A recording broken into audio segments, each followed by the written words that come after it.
What is up, duelists? Welcome to another video. Today we're talking about the next TCG set, Duelist Advance. There's a couple of interesting themes in there. The set is coming out soon, so I'm discussing what kind of stuff we might be seeing an impact with in the current TCG format. Let me know your thoughts in the comments down below. Please consider subscribing to the channel if you enjoy the content. Without further ado, I hope you enjoyed today's video.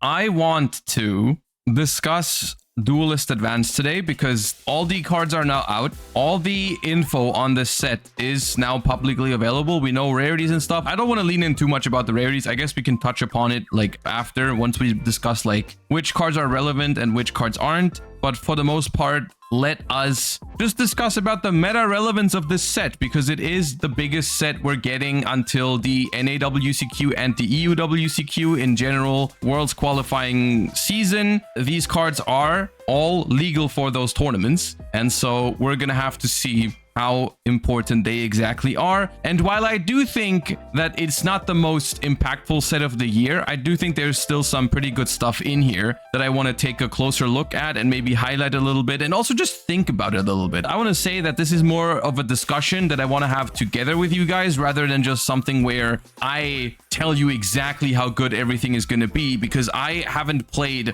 with all of these archetypes yet. I've looked at some of them, I've theorized some of them, but I'm also not yet fully versed in this new format. But there's a couple of things, for the most part, it's a little bit more relevant than maybe people think, is my gut feeling for it. Because from what I've heard is that they think it's not going to change much when it comes to like, oh, we got Malice and Mitsurugi format at the moment. I'm not so sure about it. I think there's some stuff in here that's actually quite meta relevant, even in the short term. I mean, we already know that in the long term, for example, Vanquish Soul is going to be a very relevant deck because it's currently dominating the OCG format alongside K9, right? K9 Vanquish Soul is a huge deal, and that's why I want to start with Vanquish Soul for today's discussion. There's a total of 3 new cards in this set. The first card is probably the least important card, and it's called Vanquish Soul Rocks, which first of all, yes, it does. Second of all, it is a rank 4 Xyz monster that requires 2+ level 4 Vanquish Soul monsters. Once per turn, if a Vanquish Soul monster battled this turn, you can also Xyz summon Vanquish Soul Rocks by using a Vanquish Soul monster or a Rock of the Vanquisher you control.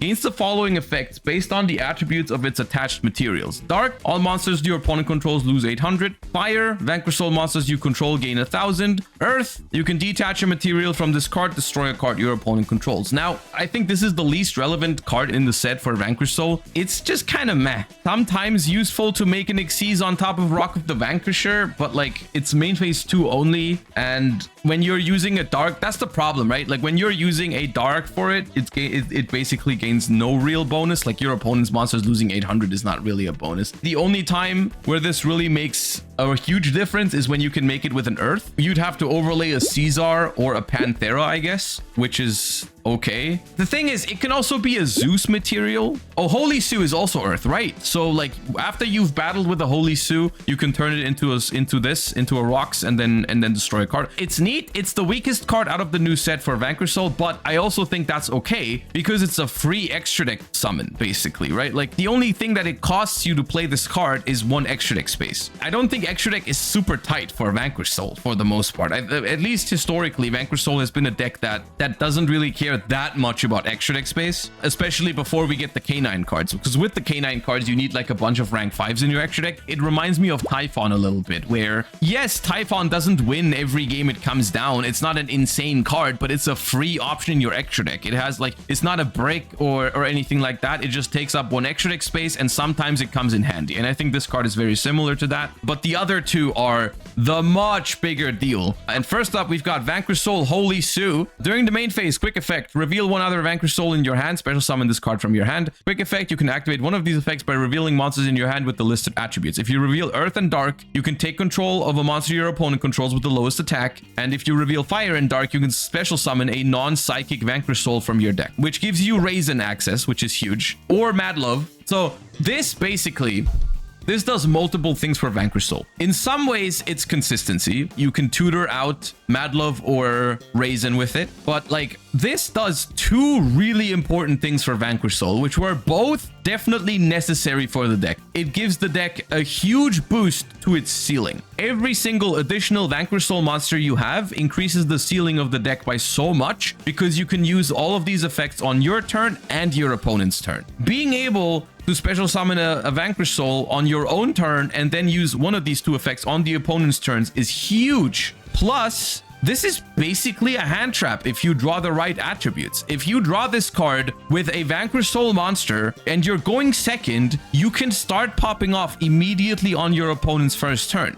which is not always going to be the case, but still, like, it's still basically like an in-engine hand trap for Vanquish Soul. It's an interruption no matter what attributes you pair with it. As long as you can activate one of these effects, it's always an interruption. You either just steal one of your opponent's monsters straight up if you have Earth and Dark, which can be pretty devastating for some decks. It's one of the best ways, for example, to deal with a Malice normal summon. Taking control of a Malice normal summon is crazy because at that point, they can't extend with Abyss Steel, they can't extend with March Hare. Like, that normal summon, you've just taken it and they can't really banish it from there, which is pretty huge. And then the second part is also always a disruption because you can just summon Raisin with it or Madlove, which are both interruptions. I mean, you can also summon Borger with it, draw a card, but like, chances are, because of how Vanquish Soul works, is that if you can resolve the second effect of this card on your opponent's first turn, that you have multiple interrupts on your opponent's turn. Because the way it would go most of the time, reveal Fire and Dark, special summon Raisin into like a column that your opponent is playing into. You just go, okay, I'll summon Raisin into that column. I'll use Raisin to add, and then I'll use Raisin to pop. And chances are, if you're adding with Raisin, you can resolve a Caesar Valius pop on your opponent's turn as well. Because think about it. If you have a Fire and a Dark in your hand, you special summon Raisin, you search Caesar Valius. Caesar Valius needs to reveal Fire, Dark, and Earth. And guess what? How do you summon Caesar Valius? You return Holy Suit to the hand, which is an Earth. If you have a Fire and a Dark in your hand, you can always pop with Raisin and you can pop with Caesar. It's 2 pops. So crazy value going first and going second. This card alone is a crazy boost to Vanquish Soul. But that's not even all, because this other card, this is also a really big deal. This card is called Vanquish Soul Start, and it's a field spell. You can target a Vanquish Soul monster you control, add one Vanquish Soul monster with a different attribute from your deck to your hand. If a Vanquish Soul monster you control would be destroyed by battle or card effect, you can reveal a Vanquish Soul monster in your hand instead. During your end phase, if you control 2 or more Vanquish Soul monsters, you can set a Vanquish Soul trap from your deck. You can only use each effect once per turn. The reason why I think this card is so crazy, obviously it's a field spell that searches. The reason why that is especially broken is the fact that Madlove, which is your spell trap searcher in Vanquish Soul, used to not be a great starter because it didn't get you to Raisin. Because the only spell card that Vanquish Soul really had that was good, Stake Your Soul, was not a Vanquish Soul card. So Stake Your Soul cannot be searched. So this card had no way to get you to Raisin. Now there is a field spell that after you search with Madlove, you're gonna have a Vanquish Soul monster with a different attribute than Raisin. So normal summon Madlove, search start, search Raisin, gets you Raisin, which is good. And then you can summon the Raisin from your hand with a Rock of the Vanquisher. So you don't really care about having 2 normal summons. On top of that, it can give you access to the Vanquish Soul trap card in the end phase, which is obviously really strong. The Vanquish Soul trap is really powerful. Also, this card protects your Vanquish Soul monsters from battle or card effect destruction, which I think in the current TCG format is pretty relevant. You can reveal 1 Vanquish Soul monster in your hand to basically protect your entire board from a Murakumo, which just happens to be a really good protection. One of the most common like board wipes in the TCG at the moment is Murakumo, which just destroys everything at the same time. Of course, the Vanquish Soul trap also protects you from Murakumo because it says it's a crazy setup. Like the Vanquish Soul setup might not look as fancy on the outside, like on the surface, because it just plays on the opponent's turn so much. But like, this trap is a really good interruption as well because it basically destroys all your opponent's monsters. You can summon a Vanquish Soul from your hand. Your Vanquish Souls can't be destroyed by card effects, and you're destroying all monsters on the field, but not your own because they can't be destroyed. This trap is really good against Mitsurugi as well because nothing can be destroyed after you do this. Genuinely, the full Vanquish Vanquish Soul setup, I don't think can really be broken by Malice, for example, because Vanquish Soul has the best form of interaction against Malice. It doesn't have Omni Negates, any of those fancy stuff that tries to stop your opponent from playing completely, but Vanquish Soul has something else, which is pops after pops after pops after pops, and also a steal with Holy Sue. That's really good. Being able to just repeatedly clear all the Malice bodies is super powerful. You basically have a Holy Sue steal, a Raisin pop, you have a Caesar pop, a Mad Love bounce, you have a Borger draw, and then you have the Snow Devil to pop the entire field. You guys are mentioning Drollin Lockbird. Drollin Lockbird, I think, is a fair argument. Drollin Lockbird is going to be good, but here's the thing. If Vanquish Soul goes first, Vanquish Soul is one of the decks that can play on the opponent's turn really well. And if Vanquish Soul maybe gets their first ad and then gets to make Rock of the Vanquisher with that normal summon, they might be able to just do a lot of stuff on your turn anyways. They will just say like, okay, pass turn, and then I'm gonna do all the things that I was gonna do on my first turn. I'm just gonna do it on your turn, which is, I think, not so unreasonable for Vanquish Soul. Like, I think Vanquish Soul is one of the better decks into Drollin Lockbird. The biggest problem is if you start with Mad Love and then you get drolled after you add the field spell. At the moment in the OCG, the field spell is a one-off in this deck, which is kind of crazy to me, but I also can kind of see why. In Vanquish Soul, it's really important to draw a bunch of monsters. Like, the OCG lists I've seen are upwards of like 35 monsters, because you want to make sure you have something to reveal for your Vanquish Soul effect.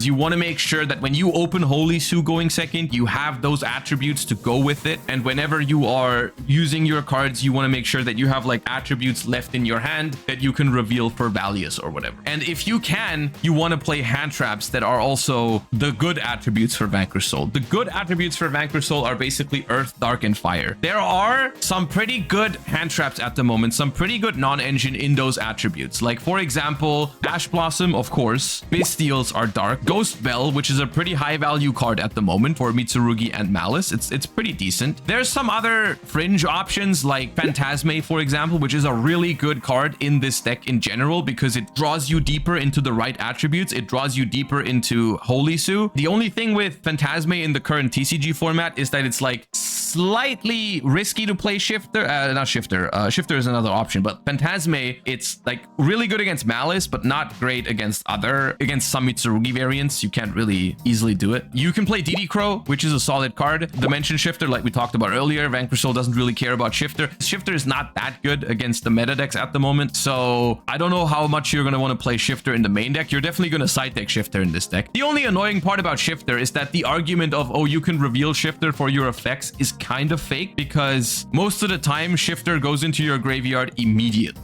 But yeah, I've seen people mess around with like the Rescue Ace package as well. Rescue Ace, Fire Attacker, and Impulse, because they're fire monsters. I think this deck is very interesting. I just mainly think this deck looks very fun. I think Vanquish Soul has always been like, I don't want to call it a pet deck of mine because I haven't actually brought it to many tournaments, but it's always looked super fun to me. I loved this deck even in previous iterations, and the fact that it now seems like it actually gets meta relevant, I think is pretty cool. So I like this deck. I'm currently considering to play it at the European Championship. Not because I think it's going to be the best deck necessarily, which I'm going to try it. Maybe it is good. Because we are already qualified for Master Duel Worlds, I feel like it takes some pressure off of me for the European Championship. I still want to try hard, of course, but I'm down to play like a deck that I really love for Euros. So I'm thinking about Vanquish Soul at the moment because it sounds really cool to me. The other deck I'm considering, and that's what I want to talk about next, is Sky Striker. Oh my god, yes, I love Ray. Oh my god, yes, I love Ray, yada yada. And it's getting some support in Duelist'S Advance. Unfortunately, it's a huge missed opportunity, but a Sky Striker does unfortunately not get all of the imports that we're missing from the OCG, like Sky Striker Ace Camellia. I do think Camellia is a good card. With Sky Striker Ace 0 coming out, Camellia becomes a lot less relevant. Like, it is a good card. I'm not saying Camellia wouldn't have been nice, but Camellia is not that important anymore now that we get the Sky Striker Ace 0. Because for context, Camellia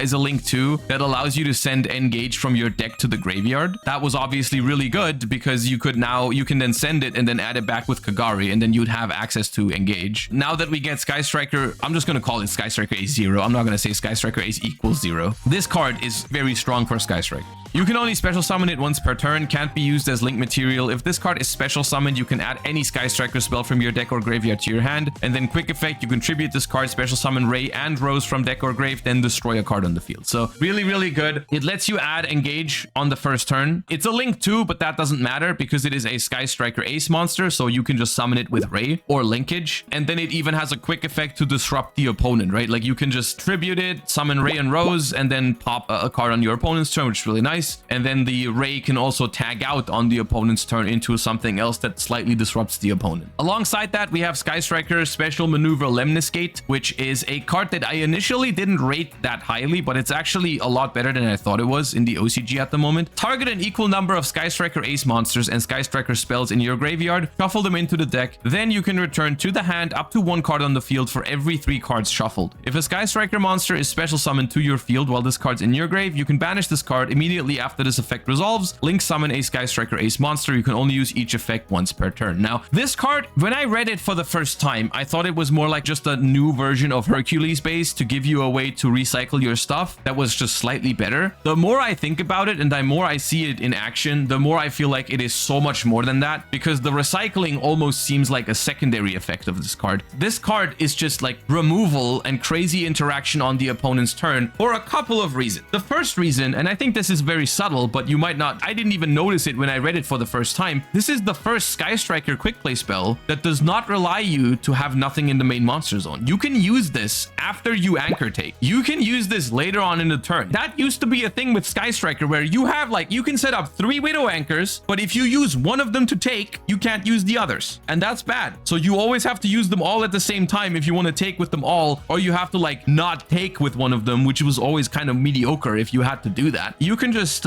use your Widow Anchors, take their stuff, and then use this one after, and it doesn't really matter. There might even be some scenarios where you can like bounce the cards that are occupying your main monster zone. Like let's say you use Widow Anchor to take one of their extra deck monsters, bounce it back to the extra deck to free up your main monster zone again. On top of that, it is non-target bounce. You just shuffle back a bunch of Sky Striker cards and you can non-target bounce 1, 2, or even 3 cards. So the way it works is basically because you have to target an equal number of Sky Striker aces and Sky Striker spells, you can either target 2, 4, 6, 8, 10, and so forth, because you always have to target one of each. When you target 2, you can't bounce anything. You're only shuffling back. If you target 4, you bounce 1 card. If you target 6, you can bounce 2 cards. I don't know how easy it's going to be to bounce 3 cards with this card. I think 2 can definitely happen. The Sky Striker Ace monsters are not the problem. You always have 3 or 4 Sky Striker Ace monsters in your grave, no problem, right? There's going to be a Kagari, there's going to be, you can put a Hayate there, Shizuku, you're going to have Sky Striker Ace 0. It's always about like, do you have enough Sky Striker spells? And more normally you should have 3, right? So you can probably always bounce 2 cards. But then also, I think the graveyard effect for this card is also kind of underrated the more I think about it, because if a Sky Striker monster is special summoned to your field while this card's in your grave, you can banish this card immediately after this effect resolves, link summon a Sky Striker Ace monster. This is disruption on the opponent's turn because you can link summon something like Zeke. This is something you cannot summon with Sky Striker Ace Ray, but it does say if this card is link summoned, target a face-up monster on the field, banish it until the opponent's next end phase. That's a good secondary effect to have. Like, let's say, very simple scenario, you end on Sky Striker Ace 0, Sky Striker Special Maneuver Lemniscate, and let's just ignore the other stuff that we have. There's going to be Widow Anchors, there's going to be more stuff, but like just those 2 cards together are pretty solid wave of disruption. You're going to tribute Sky Striker Ace 0 during the opponent's turn to destroy 1 card and summon Ray and Rose. Then you can also use Sky Striker Special Maneuver Lemniscate to bounce 2 cards non-targeting. Then if your opponent keeps playing, you can use Ray to tag out into, let's say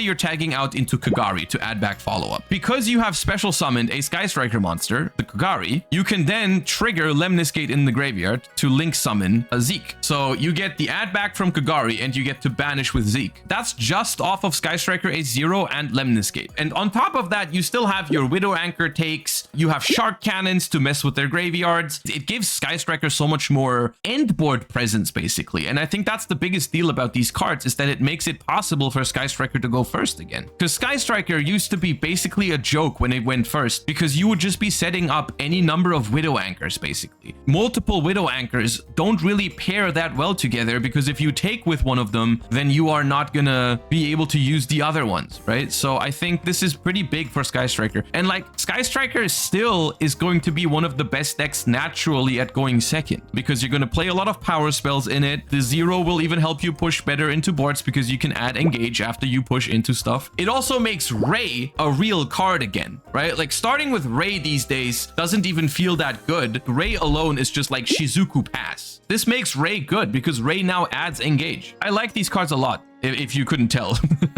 This is the two archetypes I wanted to lead with because it's the two archetypes I'm the most hyped about in Duelist Advance. And it's the two archetypes I have spent the most time looking at. And I think both of these make the decks relevant again. How good exactly remains to be seen. Sky Striker in particular has a huge problem with Droll and Lockbird, I think. And Droll and Lockbird is not going to go anywhere. I guess that is my first impression for now, but Mitsurugi is not really going to go anywhere. Mitsurugi is still a good deck, and I think people are still going to be incentivized to play Droll and Lockbird. I think chances are, if I'm happy with how these decks perform, at least one of these decks, then I'm going to be playing one of those at Euros, just because I want to. Not because I think they are going to be the best deck of the format necessarily. I don't know that yet. But yeah, other things in Duelist Advance, there's a lot of stuff that I think is at least a little bit underestimated. And the first thing is the new Onomat stuff. They basically get a circular. From what I have heard, this stuff supposedly is really good in Ryziel. This is a new version of Ryziel that kind of slaps. It feels kind of like a somewhat different version of Heraldic Ryziel. From the first glance I have taken at it, it seems like it's powerful and comparable to Heraldic Ryziel. I don't know exactly if it's better or if it's worse than Heraldic Ryziel, but it's because basically Dododo Warrior is a pretty custom starter for the deck. You can send the Dododo monster from your deck to the grave. You cannot special summon from the extra deck for the rest of this turn except Exceeds. Also special summon this card from your hand. Its level becomes 4. If this card is detached to activate an Exceeds monster, you can add a Zubababa monster from your deck to your hand. It's basically circular. This is a list that made top 16 at the WCQ in Thailand. So it's basically your standard Ryziel package. It plays Dododo Warrior. It plays Goblinberg, which is also a new card. I think this is the one. This is the one that you don't want to draw. This is the one that you want to send to your graveyard with the Warrior, which makes it a 1-card rank 4 because you summon it from the graveyard. And then the Goblinberg just summons this one, I think, from the deck as well. It's basically just another rank 4 engine for Ryziel. The difference is the Dododo cards do not lose to Droll and Lockbird that hard, I think, from what I can tell. Because you just go special this from hand by sending this from deck to grave. This brings itself back. Then you can do like first search is duo drive, basically, if you want to. Warrior is only level 4 if you summon. Okay, what does Goblinberg do then? When this card is normal summon, special summon one non-warrior go monster from your hand, deck, or grave. Oh, you just summon this one as well. You just special summon also the glove. Okay, yeah. Which I guess is neat because it means you only play one bad draw, quote unquote. Which could also be an advantage over the Heraldic engine, right? Like the Heraldic cards, you kind of have more cards that are not that great to draw. From the looks of this deck, it's basically Heraldic Ryziel in a different flavor. That could have some advantages and disadvantages over the other version. Slightly lower ceiling, but Heraldic ceiling is so high. Yeah, I mean, look. If I can take Heraldic Ryziel and have a deck that has some advantages but slightly lower ceiling, I think that's a good trade-off because Heraldic Ryziel's ceiling is like way too high anyways. The new rank 5, Valon the Super Sky Blaster. During the main phase, quick effect, you can detach a material from this card, then target a face-up monster your opponent controls, change it to face-down defense position. If this card is sent to the graveyard, you can target a set card, destroy it. Okay, I mean, this is clearly meant to be K9 support, right? Because it's a good rank 5, and they play it all in K9. So this is going to be a future very good card. But in this deck, I guess in Ryziel in general, they just use it for X Ryziel, right? It's a pretty good X Ryziel send because you can just pop a set card. It's also a good Ultimate Slayer target. Oh yeah. Okay. So that's Vanquish Soul, that's Sky Striker, and that's Dododo, which are all pretty relevant. The next thing I want to talk about is Lunalight. Now, I know Lunalight is getting some new powerful cards. One of them is even a secret rare. I believe it's Lunalight Gold Leo. I think that's a secret rare in the set. Lunalight is a scary deck because of the deck's win condition, basically. So the win condition of this deck is a card called Lunalight Liger Dancer, a fusion monster that needs a Leo Dancer plus 3 Lunalight monsters, but I don't think is that hard to summon actually. Must be fusion summoned with the above material, unaffected by non-Lunalight cards effects, which is the first scary part. Can make a second attack during each battle phase, kills you pretty quickly because 3800 attack. Once per turn, quick effect, you can send a Lunalight monster from your extra deck to the graveyard, destroy all opponents' special summoned monsters. Now, here's the thing. Towers monsters in Yu-Gi-Oh! These days are not that crazy. Most of the time, a Towers monster can be outed pretty easily in modern Yu-Gi-Oh! Because most decks can just summon some big card and run over it. That is not super difficult for most decks. Like Access Code Talker in Malice, 5000 attack, Heart Scripter in Malice, or Mitsurugi with Dugaris just doubling up something to make it big. Every deck just has an answer to those cards. The problem is that it has a built-in effect to out its outs, basically. When your opponent summons a big access code, you pop it. A 5000 attack Heart Scripter and goes to the battle phase, you pop it. If your opponent is threatening to summon a Underworld Goddess because they summoned 4 monsters, you pop them. And then if your opponent is able to summon 4 monsters again, I guess they can finally out it. However, from what I've been told, and once again, this is word of mouth because I haven't tested the deck myself yet, but from what I've been told, this deck can even summon 2 of those. And it's not hard ones per turn. If they summon 2, they can Raigeki you twice. So 1 goddess is not even going to handle it. Now, luckily, from what I've heard as well, the deck has some pretty good cards against them. Like, I think from what I've heard, Bystials are pretty strong against it, and it's probably going to be somewhat weak to hand traps, because here's the thing, if it wasn't weak to hand traps, then this deck would be destroying the OCG right now. But in general, in the OCG, this deck is not crazy in terms of success rate. It's doing fine. Don't get me wrong. It's a relevant deck in the OCG. This is a deck that I unfortunately, I would love to offer some expertise on this, but I haven't tried it yet. I was very focused on Master Duel with the Worlds Qualifier, so I only know that these cards are coming out. I know what their win condition is, and their win condition is pretty scary. I think this is a deck that's going to be something you definitely consider. It's something I'm going to have to learn it. I'm going to have to look into it, and I think it's a pretty good option moving into the next format. It has a weakness to Lancia. Does it? Does Lancia work against this deck? I guess this card banishes as well. If this card is sent to the grave by card effect, summon a Lunalight from your deck. You are locked into Lunalights while you control that monster. When a spell trap is activated, you can banish this card and a Lunalight fusion monster from your grave. Negate the activation. Oh, that's on the opponent's turn though. Gold Leo. They can't Miracle Fuse. Wolf is the Miracle Fusion. Once per turn, you can fusion summon a Lunalight monster from your deck by banishing fusion. Now we have it. Banishing fusion materials from field or grave. Okay. Yeah, this is a Miracle Fusion. Yeah, no, this deck seems scary because here's the thing with Lunalight, because it is an older archetype, a lot of these cards are not once per turn. A lot of cards are just really good because they're not once per turn. I believe Kaleido Chick is one of those that sends one from your deck to the graveyard for cost and is not once per turn. At least the first effect is not once per turn, right? The second effect seems to be once per turn. Black Sheep, like, I don't know how if you use Black Sheep multiple times, but Black Sheep is not once per turn. Oh yeah, Tiger. Dude, I forgot about Lunalight Tiger. This is like a scale effect to revive a Lunalight, right? Yeah.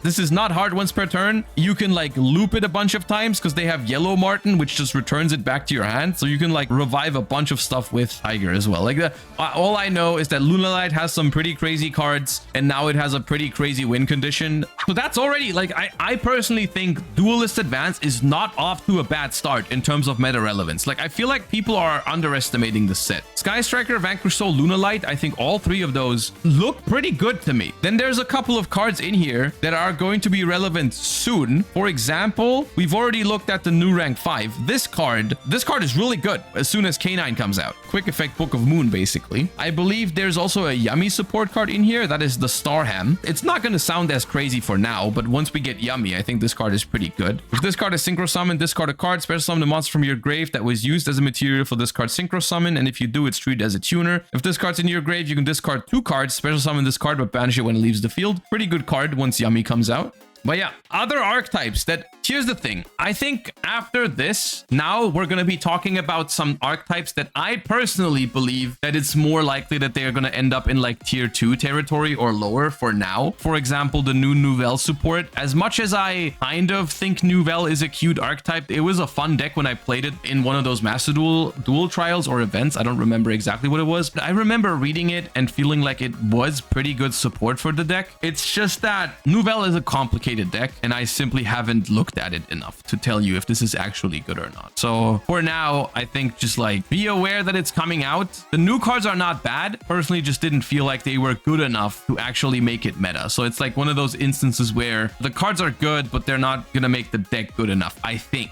Art Magia. I'm gonna tell you what I think of Art Magia right now. I think the deck is not good enough yet. And I say yet because some of these cards are good. The Art Magia deck is not bad because the cards are bad. It's just not good enough because there isn't enough broken cards for it yet, if that makes sense. Like, this is the new lore archetype. I don't think I'm the only one that believes that it's likely that they just make good support at some point. And I think, like, the problem is this archetype has a decent amount of secret rares right off the bat, right? Like, in Duelist Advanced, Medius the Pure is, I believe, an ultra rare. I think the Sneak promo is a secret rare, but they have some other secret rares. Like, I believe the Field Spell, Art Mage, Academic, Arcane Arts, Acropolis. That's a secret rare. And some of the fusion monsters are secret rares. I believe this one is one. Nerva, the Power Patron of Creation. Art Magia Diactorus is also a secret rare. Finmel is a secret. So, like, I think 4 secret rares out of 10 in this set are Art Magia, or Art Mage, how it's going to be called, which is the fusion monsters at least are only one-ofs, I believe. So even if the deck becomes meta, the fusion monsters are probably not going to be that expensive, which is good. It's kind of like Rule Kalos and Kaleido Heart situation where they were like $10 or something, even though the deck was like tier 0, which is crazy. But the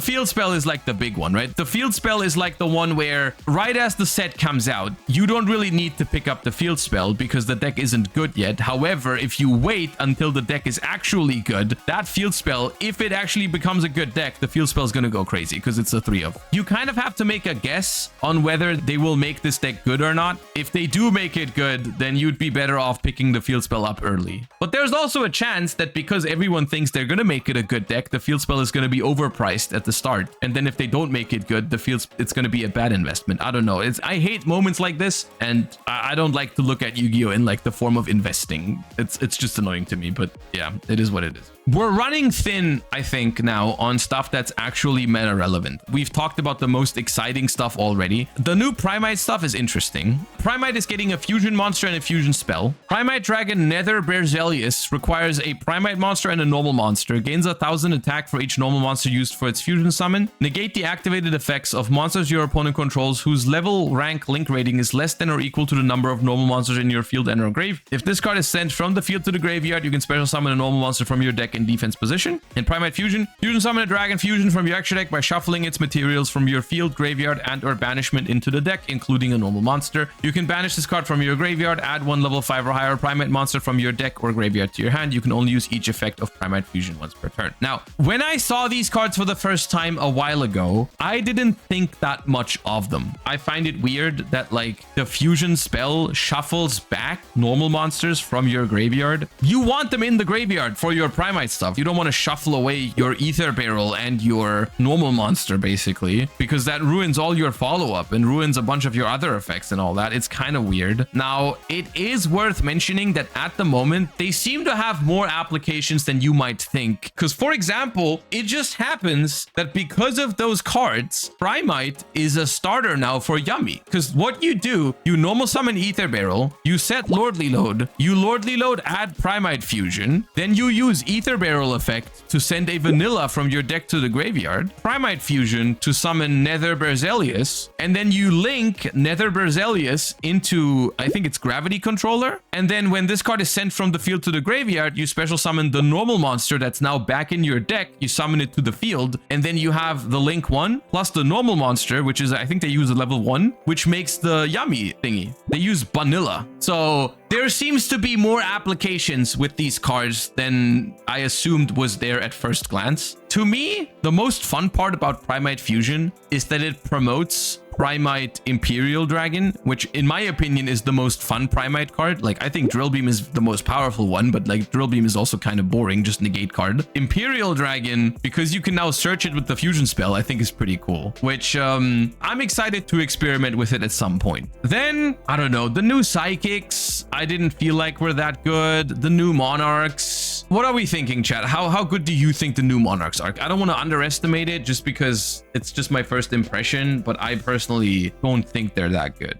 What else is there? We've got Morganite support.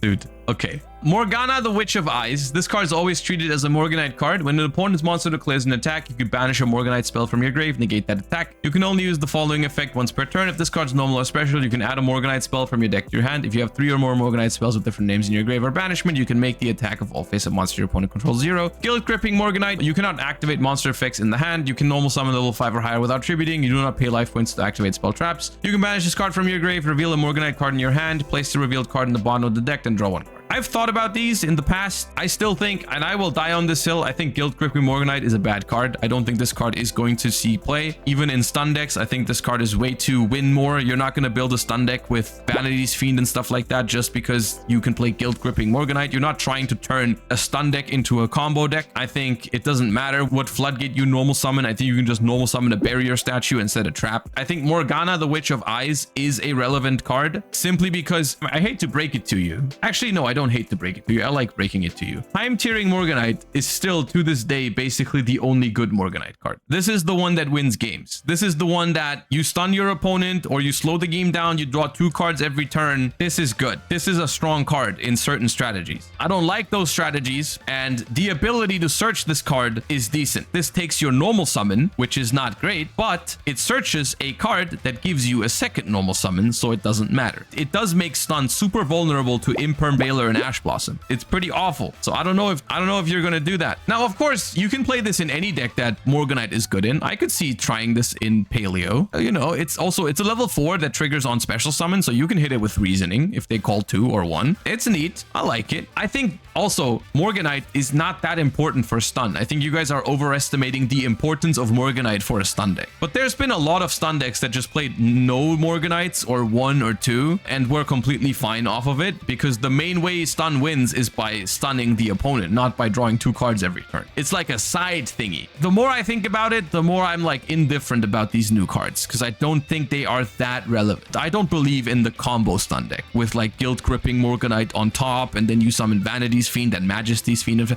People are gonna try it and there might even be like someone who tops a regional with it or whatever. I don't think that's gonna be a deck. I'm actually somewhat excited about trying this in Paleo. But even then, like, are you really gonna play 6 copies of Morganite? That card is terrible when you draw 2. But yeah. Okay, next up, we have Argo Star support. We have Argo Star's Adventurous Arion, 2 level 4 monsters. Once per turn, you can also Xyz summon Argo Star's Adventurous Arion by using an Argo Star's monster you control. If this card's Xyz summoned, you can add an Argo Star's spell from your deck to your hand. During the standby phase, you can detach 2 materials from this card, place up to 3 Argo Star's continuous traps from your grave, face up in your spell trap zone. You can only use each effect once per turn. This card is good for Argo Stars. It does a lot for Argo Stars. But like it still probably doesn't make it good enough. One of the main problems of this deck is that you start with Glorious Adra and it's like your best starter by far. And if you don't have it or it gets stopped, then you cry. And now if this gets impermed, you can still make this to grab the spell and keep going,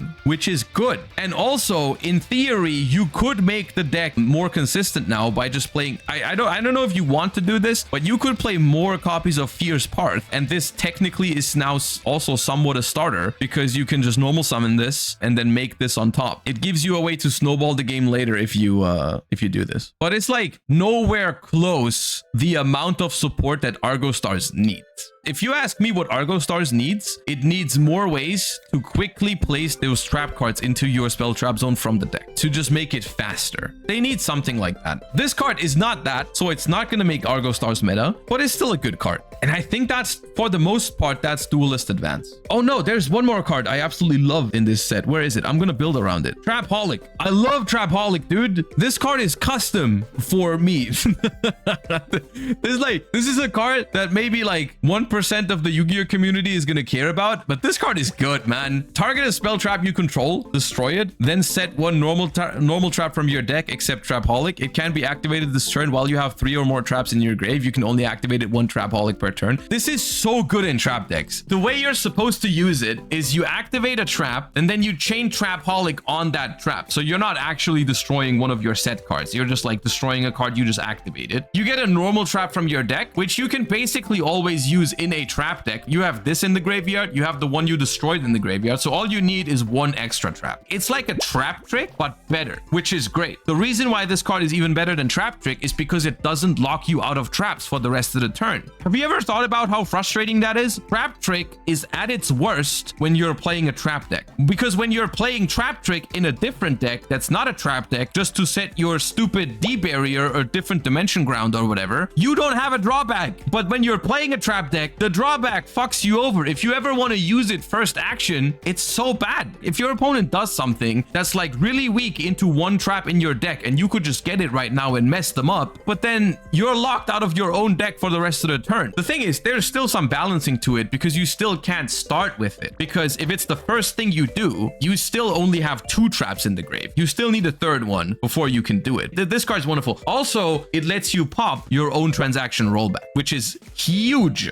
to be able to do in, for example, Paleo. So you can tell I'm passionate about this card. I don't think this card is like crazy in general, but it's like specifically crazy for decks that I like Paleo. Like, this card is very good in Paleo. I'm probably gonna make a new Paleo list once this set comes out, and maybe even not this Morganite, fuck that Morganite, maybe the one that searches Morganite. I love this card, man. It's very fun. I can't believe I almost forgot about it, because this is probably my favorite card in the set. Like, if this set didn't bring like Sky Striker and Vanquish Soul support, this would easily be my favorite card in the set. Even though it's probably not gonna be super meta relevant, it's just fun, dude. This card is great.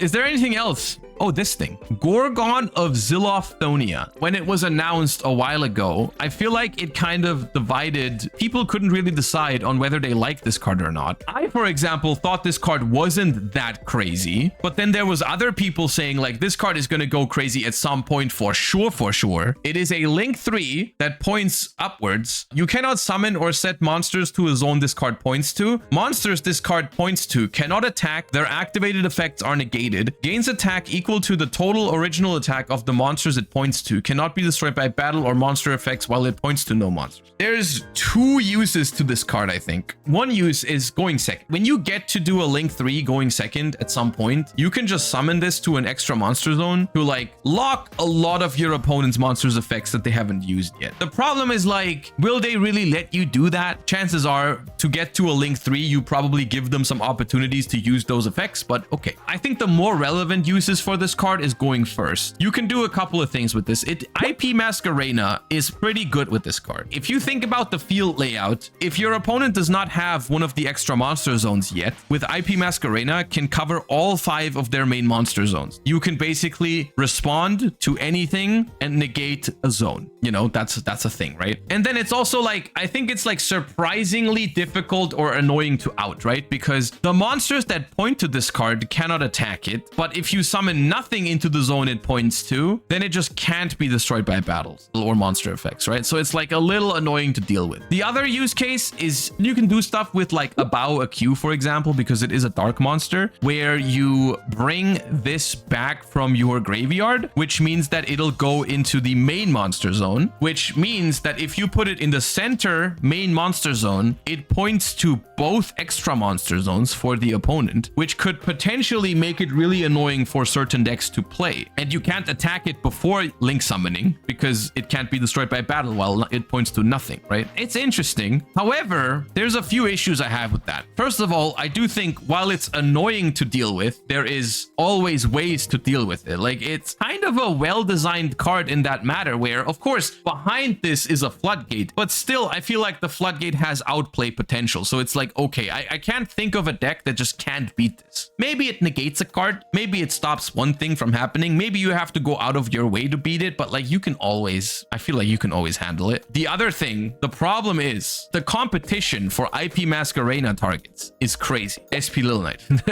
There's not a lot of competition, but there's one that is just like so powerful that I think you're gonna need a very good reason to not go IP into SP. Like, yeah, okay, my opponent normal summons and I could negate that normal summon, but bro, I could also be banning finishing it with SP and then still have an SP to interrupt them later. Like, I think SP Little Knight is very tough competition for an IP Masquerena target. I think this card is good. Don't get me wrong. There is going to be cases in the future where this card sees play. It's also a reptile, which is worth noting. For example, you might be locked into reptiles in Mitsurugi sometimes. That could happen. I just don't see very broken applications with it, which overall, personally, I think that's good news. Yes, it has a floodgatey effect, but it has outplay potential. I think that's maybe the time where I'm willing to accept an effect like this, because it doesn't say you can't play the game. You can play the game, but like you have to find like an out of the way solution to this spot that I'm putting you in. And most Yu-Gi-Oh decks are not unable to out this. They just have to do something different, which I think is cool. So this card overall, I think is good. It seems more like a fun challenge than an actual floodgate.